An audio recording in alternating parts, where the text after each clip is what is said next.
Good morning friends, this is Harish. और आज हम बात करते हैं, बहुत एक सिंपल सी चीज है। देखने जाए तो कोई अपने घर से निकलता है एक अपने डेस्टिनेशन पे पहुंचने के लिए, कि उसे पता है मेरे को एक फ्लाइट पकड़नी है, बस उसमें बैठना है और कुछ घंटे के सफर के बाद वो अपने उस घर में, अपने ऑफिस में या जहां भी उसको पहुंचना है वो बहुत चंद लम्हों में पहुंच सकता है। लेकिन कभी कभी क्या होता है कि यही जो बहुत सिंपल सी दिखने वाली चीजें हैं वो इतनी ज्यादा कॉम्प्लिकेटेड हो जाती हैं और इंसान की जिंदगी का नजरिया और इंसान की जिंदगी सब कुछ ही बदल के रख देती है। जी हाँ दोस्तों, हम लोग बात कर रहे हैं अहमदाबाद के उस हादसे की जो कल हुआ। इन सभी जिन लोगों को अपनी जान गंवानी पड़ी उस हादसे में, उन सभी को मेरी तरफ से, हमारे चैनल की तरफ से एक श्रद्धांजलि है कि उनके साथ इतना दुखद हादसा हुआ और उनके परिवार के ऊपर, फैमिलीज के ऊपर इतना बड़ा दुख एक अचानक आ गया है। लेकिन दोस्तों साथ ही एक सोचने वाली बात यह है कि हम इस को रोक सकते थे या नहीं रोक सकते थे, या हम बस ये मान के ही छोड़ देते हैं कि नहीं, ये तो पॉसिबिलिटी किसी के साथ भी हो सकती है, कभी हो सकती है। बिल्कुल ऐसा है। लेकिन कुछ चीजें जब आपको ऑलरेडी सिग्नल्स देती हैं, लाइफ क्या है,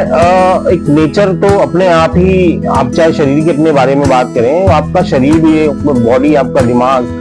अपने आप ही आपको एक कुछ सिग्नल्स देना शुरू करता है अगर आपके बॉडी में भी कोई प्रॉब्लम होना शुरू होती है। ये अलग बात है कि हम उसे इग्नोर करते हैं जानबूझ के और उस प्रॉब्लम को, जो छोटी प्रॉब्लम है एक्चुअली, उसको हम इतना बड़ा बना लेते हैं और जब बड़ी होने के बाद वो नजर आती है हमें और सभी जितने भी हमारे आसपास के लोग हैं उन्हें, तब हमें समझ में आता है कि यार हम कहाँ पे पहुंच गए हैं और हमने इस छोटी सी चीज को आज इतना बड़ा बना लिया कि जिसको हमें वापस जाना, उसको ठीक करना हमारे लिए एक असंभव सा हो गया। ऐसे ही कुछ हादसा हुआ है अपना इस फ्लाइट के साथ, जैसा कि कुछ वीडियोस भी आपने देखे होंगे और वो आने भी शुरू हो गए हैं। उनको आपने देखा होगा कि एक पैसेंजर जो है वो ऑलरेडी दिल्ली से जा रहा था अहमदाबाद, और अहमदाबाद में वो उतरा और उसके बाद भी, उससे पहले ही उसने जब दिल्ली से बैठा तो उसने उस फ्लाइट के बारे में बताया कि किस तरह से फ्लाइट के अंदर डिस्टर्बेंस है, जो बेसिक फैसिलिटीज है वो उसकी मतलब बिल्कुल भी ठीक नहीं है। तो वहीं पे ये बहुत छोटा सिग्नल था आई थिंक फ्लाइट के लिए भी, और जो उसके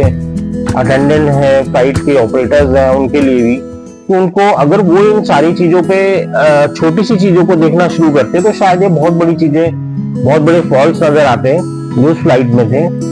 और मुझे ऐसा लगता है कि शायद इन सारी चीजों को इग्नोर करके ही इन पैसेंजरों की जो जान है जोखिम में आई और उन लोगों को अपने जिंदगियों से हाथ धोना पड़ा। तो इसमें लेकिन ना तो पैसेंजर की कोई गलती है। पैसेंजर क्या, देखो आज की डेट में कोई भी चीज इतनी सस्ती नहीं रह गई है कि आपको अगर सफर करना है तो वो एक बहुत ही महंगा है। और खासतौर से जब आप एक फ्लाइट में सफर करते हैं तो फ्लाइट का सफर तो आप जानते ही हैं कि कॉस्टली तो है ही। उस कॉस्ट से ज्यादा हम लोग बिलीव करते हैं उस सर्विस पे, और वो सर्विस किसकी है? हमारी एयर इंडिया की। इंडियन एयरलाइंस जो है एक आज से नहीं, काफी पुराना नाम है और इस सर्विस इंडस्ट्रीज में वो काफी टाइम से हैं। लेकिन उसके बाद भी इस तरह की नेग्लिजेंसी जो है वो होना, ये वाकई बड़ा दुखद है। और सबसे बड़ा दुखद उन लोगों के लिए है जिन्होंने अपने लोगों को खोया है, जिन लोगों को वो कभी भी ना वापस ला सकते हैं ना वापस पा सकते हैं। किसी के फादर, किसी की मदर, किसी का हस्बैंड, किसी की वाइफ, किसी के बच्चे, जो सब इन सब के अंदर एक खो गए हैं इन हादसों के साथ। और कुछ ऐसे भी भाग्यशाली रहे कि जैसे कि एक वो पैसेंजर जिसको अहमदाबाद में उतरना था, वो अपने आप को वाकई भाग्यशाली समझेंगे कि वो उस फ्लाइट से उतर गए और उसके बाद वो हादसा हुआ। लेकिन उन सबके साथ कितना दुखद वो हादसा है कि जो अपने डेस्टिनेशन तक पहुंचने से पहले ही, शुरुआत करते ही अपनी यात्रा को, और उन लोगों को अपनी जान गंवानी पड़ी। तो उन लोगों के लिए दिल से एक श्रद्धांजलि है जो इस हादसे के शिकार हुए। लेकिन हमें ये समझना ही बहुत जरूरी है कि ये कब तक ऐसे होगा और हम इस नेग्लिजेंसी के चलते लोग अपनी जान गंवाएंगे। अभी आप कुछ थोड़ा सा ही पहले चलते हैं, जो अभी कुछ हादसे हुए हैं, जैसे कि अभी कुछ पहले ही एक पहलगाम का हादसा हुआ, एक आतंकवादी हमला हुआ। उसमें भी ऐसा लगा कि अगर थोड़ा सा सिक्योरिटी पहले से ही चौकस होती और वहां के लोगों का ध्यान रखती तो शायद वो नहीं होता, वहां तक नहीं बात जाती। हमारी इंटेलिजेंस वहां भी फेल हुई और ये सरकार ने भी माना कि ऐसा हुआ है। उससे ज्यादा अभी एक हादसा आपने देखा होगा, अभी 2 दिन 3 दिन पहले ही हुआ है मुंबई में, जिसमें लोकल ट्रेन के लोग जो थे ट्रेन से लटके हुए थे और वो लोग आपस में टकराए और कम से कम 5-6 लोग या उससे शायद 6-7 लोग जो है उसके अंदर अपनी जान गंवा बैठे। तो वो लोग भी एक छोटी सी अपने घर पहुंचने के लिए जद्दोजहद में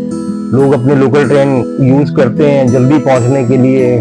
और उनको लटकना पड़ता है क्योंकि उनके पास वो सर्विस नहीं मिल पा रही है जो एक बेसिक सर्विस है लोगों को ऑफिस से घर से ऑफिस लाने के लिए। उसकी फ्रीक्वेंसी नहीं है या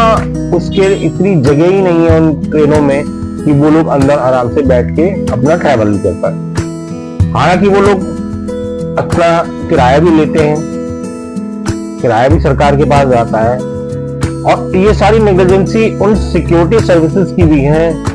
जो ये सब होता देखती हैं और उनको देखने के बाद ये समझ में नहीं आता कि इस हादसे में अगर कोई शिकार होगा तो वो हमारे ही लोग होंगे, वो कहीं बाहर के लोग नहीं है। हम सब भारत के रहने वाले हैं, भारत में रहते हैं, भारत के नागरिक हैं और भारत के नागरिक होने के नाते हम सभी का एक मोरल, एक हम लोगों की अपनी जिम्मेवारी है कि हम एक दूसरे का ख्याल रखें और कहीं कोई भी चीज गलत होती दिखती है तो हम उसको ठीक करने की कोशिश करें। लेकिन कुछ एजेंसीज ऐसी हो गई हैं, ऐसा लगने लगा है कि वो देखने के बाद भी इन सारी चीजों को नजरअंदाज कर रही है और लोगों की जान को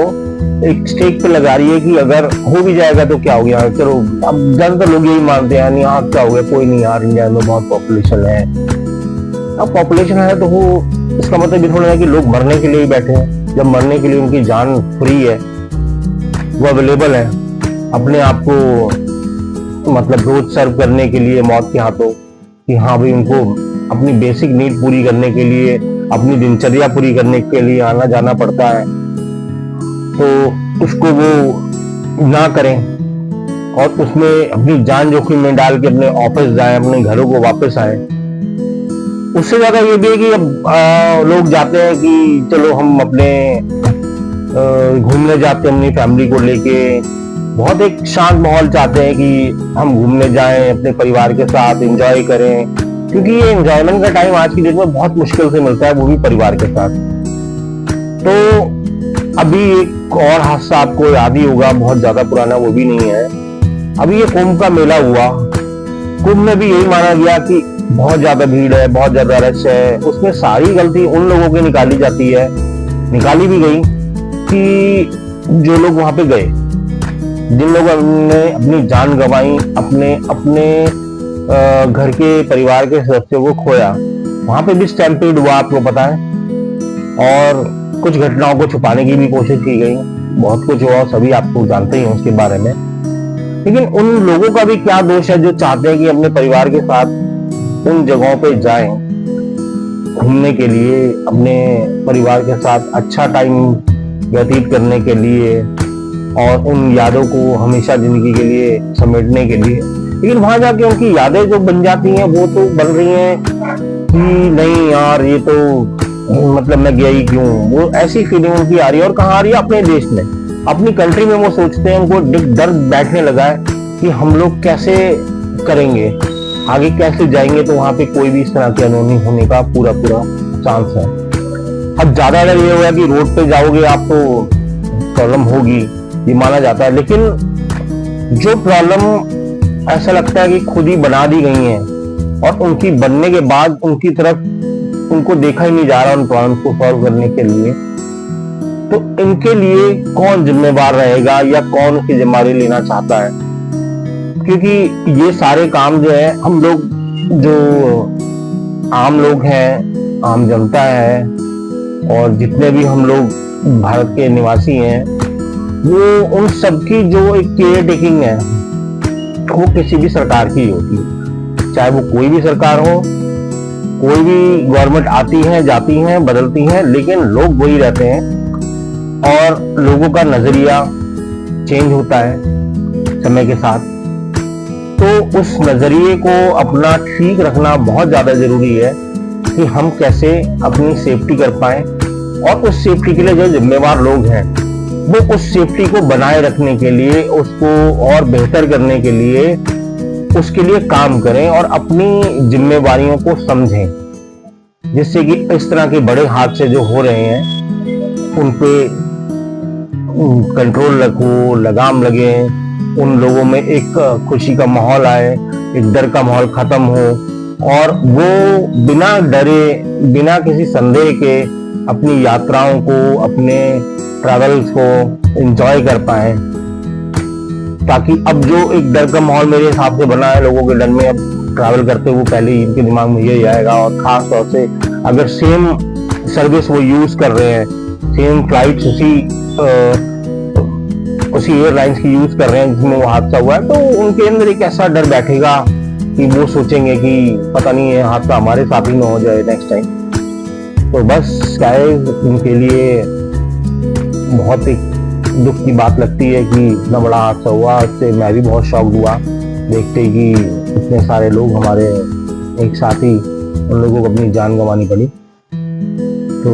आप सभी से बस यही रिक्वेस्ट है कि बी सेफ, अपने आप का ख्याल रखें